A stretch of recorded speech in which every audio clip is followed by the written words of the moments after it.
Hi everyone, I've got a Mercedes E220 here, or whatever you have, if you've got anything to do with the E-classes.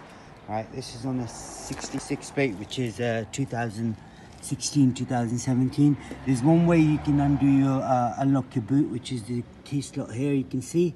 So you can slot your keys in, which is in your remote, press the button, take it out. And the other way, it's only for when your battery is dead. And the other way to unlock your door, now if you look on the bottom here, you can't slot the keys in, so all you do is make sure the keys are sideways here. I mean, this bit is facing out. So if you slot the keys in and then gently pull the whole thing out,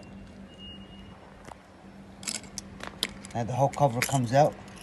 As you can see, take the keys back out, slot it in, that's opened up, and that's it, job done.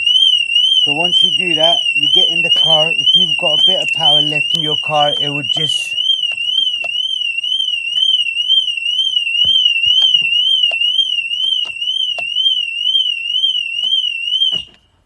here we go, that's off.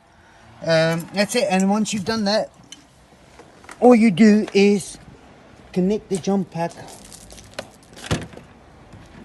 I've got too much stuff, but it should be underneath there anyway. But connect your jump pack and then make sure you don't start the car up, just to deactivate the alarm, open the bonnet, and then do it through the front. You need to jump start the car up from the front, not from the back. That's all you got to do on this one. Any more information, please do let us know. We'll try helping you out. Thank you very much. Goodbye.